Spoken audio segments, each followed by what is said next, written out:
It's early in the morning, time to put English breakfast under the microscope.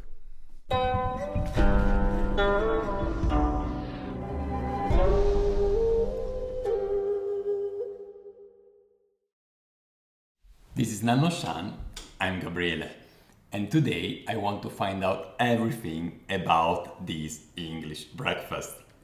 So it got to my table from a very fancy grocery store just on the other side of the highway there. And I thought I have really to dive into it because I haven't been drinking English breakfast for quite a while because, as some of you know, I am more into whole leaf tea and not so much into CTC. But here we are, we have it here, so let's find out. First of all, English breakfast organic, that's what is written. Let's have a look at the ingredient and the instructions. In German and French, because you know, Switzerland, it says it is a black tea from Assam, Darjeeling and Yunnan in China, a full classic black tea blend, and we should prepare it using 4 teaspoons over a liter of water at 90 degrees for 5 minutes. First of all, the ingredients. It's a black tea blend, right? That's what English breakfast is. The first ingredient is Assam, and that's a classic. Nowadays, English breakfast always have a large portion of Assam for giving a full body. But then what is strange here is they put Darjeeling and also some tea from China, while usually both of them don't really belong to English breakfast. It can be done, it's not prohibited, but usually it's other type of blends. So let's find out how this one tastes and how it compares actually to the previous one, the more classic one. I have to say that it's really interesting they have China in the blend because it seems that at the very beginning in the 19th century, when this type of black tea blends that then were given the name English breakfast were introduced in Britain, it was actually a blend of Chinese black tea because the production in India and in Assam was not yet up to the level to supply the whole country. Then it changes later on when at the end of the 19th centuries, in 1892, the Queen just had this fantastic black tea blend. It became very popular after she popularized it and everyone started drinking it. But even at that time, probably there was not a lot of Assam or not at all Assam in it. But nowadays, Assam must be. All right, let's have a look at the leaves now. And maybe when doing so, we weight the 4 teaspoons that they suggest and we check how much quantity it is there. Because as for me, I would go for about 6 grams for half a liter, maybe just a tiny bit less than that if the tea is very chopped in very small pieces. So, first spoon, we are at 3 grams, all right. We are hitting really the spot here. 5.9. All right, that's really the quantity I would have also gone for. And by the way, they suggest also 90 degrees water. This is also the temperature I would have used. So far, I have to say I am pretty much in agreement with them. All right, let's have a look at the leaves then. They are fairly large. You can definitely tell it is a blend because you see how there are a lot of different colors in it. While for other types of tea that might not be the case, that just different colors means different cultivars, different variety of plant. Here, given the processing of the tea, you would expect a more standardized color of the leaves if they would be coming from the same batch. And you see you have a lot of dark color, fairly large leaves for being CTC. There are a few buds, like here you have these tiny buds. It's very difficult to show it to the camera, but it is a very little buds, maybe from Yunnan. And well, they say it has Darjeeling, and one thing that I wanted to find out if it is first or second flush. They are very different in taste and appearance. A first flush Darjeeling has these herbal spicy notes, very fresh, while a second flush is known for its muscatel grape taste. A kind of fruity taste with a slightly little bit of florality to it. And here, I don't recognize any leaves of first flush because those are greenish. So this is probably a second flush Darjeeling in summer, usually June is the time of the harvest. No idea about the Yunnan tea because in Yunnan, yes, there are a few classic, but it's certainly not those that end up here. We have to remember that Yunnan started black tea production between the First and the Second World War for export. It was an alternative to the route, to the export route that was blocked by the Japanese.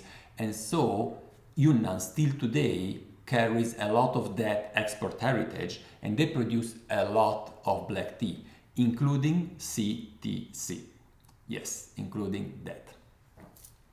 All right, so let's now go to the brew. I want to be precise, so I have a scale. I will use these, actually, coffee brewer pot. We don't want to burn the scale when I am pouring the tea in, so I will put this underneath. And then we get started. We have our 6 gram, 90 degrees water, we say. All right. And we will have a 5 minutes brew and see how it comes.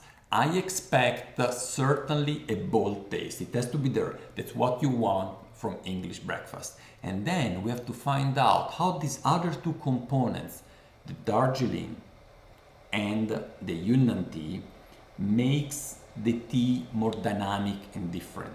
Usually this additional component is given to it with black teas from Sri Lanka, from Ceylon tea, and also from Kenya, but there might be also really other blends like this one. So the way I do, we said half a liter. Here we go. We will give it a 5 minutes time, and then we will see how it tastes.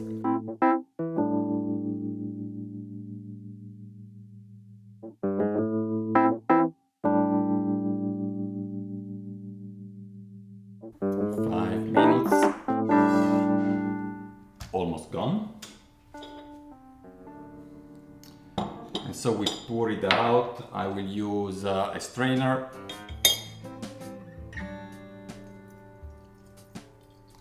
Beautiful color that already indicates a lot about the taste. Smell is not bad at all. I have to say I haven't drunk an English breakfast really in ages. Could be even 10 years. But before that time, it was a tea that ended up very often in my teapot before I discovered all the world of loose leaf teas. All right, the leaves, yeah, nice. There are some greener leaves, but not as green as a first flush Darjeeling. And now we put the taste under the magnified lens.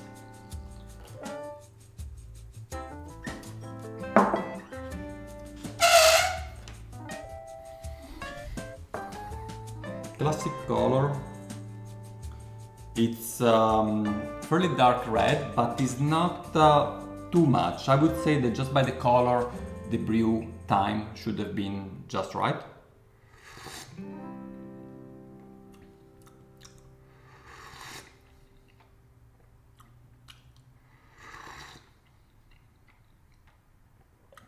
So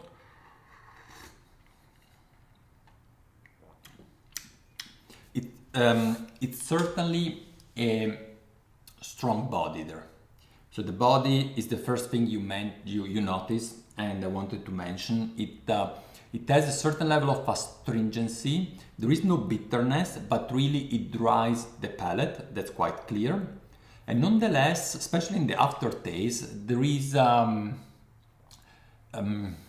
it's fresh. It's fresh. It's brisk. Yeah, that's for sure.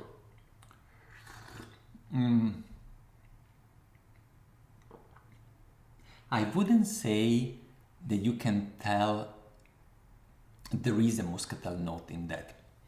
It's I think that the Darjeeling amount must be fairly little.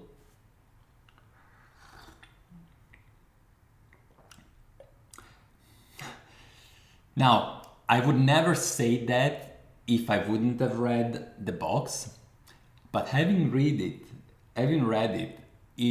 it has a tiny bit of Yunnan taste. There is something in there. You know what? The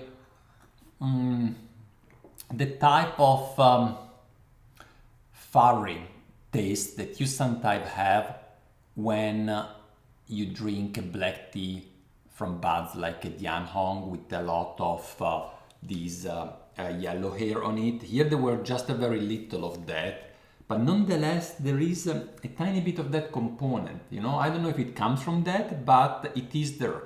So you have to combine this full body taste, probably render a little bit fresher, maybe by the Darjeeling in it, and then with a tiny bit of velvety furry taste that makes the tea less smooth and more I know, it's like a wave in the mouth, more dynamic.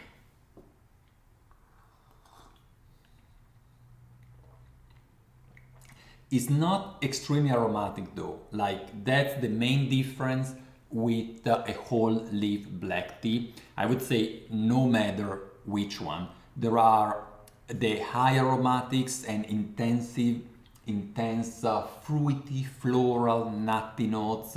Here they are all in the background. There is just coming out this bold classic Assam taste, but not a lot of aromatic components. It would be nice, in my opinion, to add a tiny bit to it, so that it still remains a full English breakfast, but with more fragrance.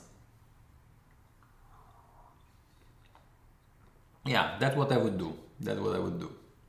I mean, sorry, no offense. It's certainly a good blend, right? Also, you wouldn't expect to have no bitterness after having brewed a tea chop like this for 5 minutes, but no, there is none. A lot of astringency though, in every direction now. I think I will have to add some food to this tea, so I go having my breakfast and you enjoy your day. I'll see you next time. Don't forget to subscribe.